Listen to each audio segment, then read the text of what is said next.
વાસા ચીખલીના ધારાસભ્ય અનંત પટેલની આગેવાનીમાં ચીખલી ખાતે છાત્રકુંજ કાર્યક્રમ યોજાયો, જેમાં મોટી સંખ્યામાં વિદ્યાર્થીઓ જોડાયા અને શિક્ષણના પ્રશ્નો પર સંવાદ થયો।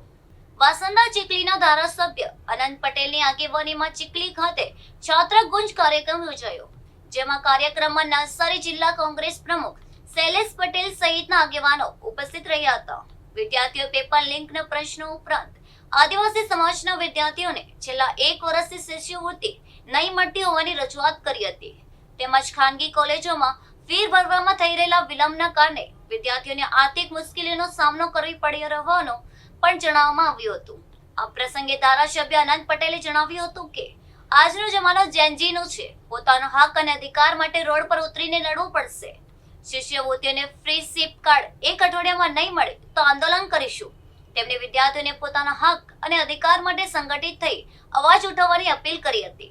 નવસારી જિલ્લા કોંગ્રેસ પ્રમુખ શૈલેષ પટેલે જણાવ્યું હતું કે વિદ્યાર્થીઓ દરેક અન્યાય સામે ન્યાય મેળવવા માટે જરૂરી બને ત્યારે રેલી અને ધરણા જેવા કાર્યક્રમો કરવા જોઈએ। કાર્યક્રમને સફળ બનાવવા માટે વિધાનસભા યુવા પ્રમુખ ગૌરાગ પટેલ, તલહા પટેલ, રશ્મિકાંતભાઈ પટેલ, બંકિમભાઈ સોલંકી, હર્ષદ પટેલ, પ્રણવ, મયંક, પ્રિયા અને જગીશા સહિતના કાર્યકરોએ ભારે જહેમત ઉઠાવી હતી। નવસારી જિલ્લાના ચીખલી ખાતે છાત્રકુંજનો કાર્યક્રમ જિલ્લા કોંગ્રેસ સમિતિની આગેવાનીમાં કરવામાં આવ્યો।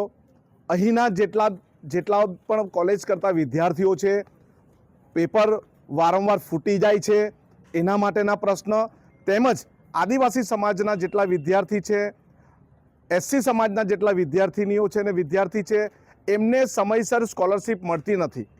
ગયા વર્ષે પણ લગભગ 400 થી 500 વિદ્યાર્થીઓને સ્કોલરશિપ નથી મળી। એ બાબતે એમની સાથે સંવાદ કરવા માટે અને વાત કરવા માટે ચીખલી ખાતે બધા ભેગા થયા છે। બધા જ છોકરા છોકરીની એક જ માંગ છે, અમને લેટ સ્કોલરશિપ મળે છે, અમારે કોલેજમાં લેટ ફી ભરવી પડતી હોય છે અને આ અમારી જોડે થતો અન્યાય છે, એટલે અમે આ અન્યાય સહન નહીં કરશું। અને અમે એમ પણ એમને ખાતરી આપી છે કે 7 દિવસમાં જો સ્કોલરશિપ ન મળે તો આપણે રસ્તા પર ઉતરીને મામલતદાર શ્રીને આવેદનપત્ર આપીશું। મારું નામ છે જિગીષા કુમારી વિજયભાઈ પટેલ। હું ઉનાઈ ચરવીથી આવું છું અને CSPS ચીખલી કોલેજમાં અભ્યાસ કરું છું। મારો સબ્જેક્ટ છે BCAનો અભ્યાસ કરું છું। એમાં અમને સ્કોલરશિપ જમા નથી થઈ, એના માટે અમે અહીં સૌ ભેગા થયા છીએ। જ્યારે અમે આદિવાસી સમાજમાંથી આવીએ છીએ, ST સમાજના છે, તો સ્કોલરશિપ જમા નથી થઈ, એના માટે અમારે કોલેજમાં ફી ભરવા માટે તકલીફ પડે છે। ત્યારે લેટ ફી અને બધી જમા થાય ત્યારે ફી ભરવાની એ અમારી પાસે માંગે છે, ત્યારે સ્કોલરશિપ લેટ આવવાથી અમે ભરી શકતા તેમ નથી। તો આ પ્રશ્નનો જલ્દી નિરાકરણ લાવે એ માટે અમે આંદોલન કરીએ છીએ।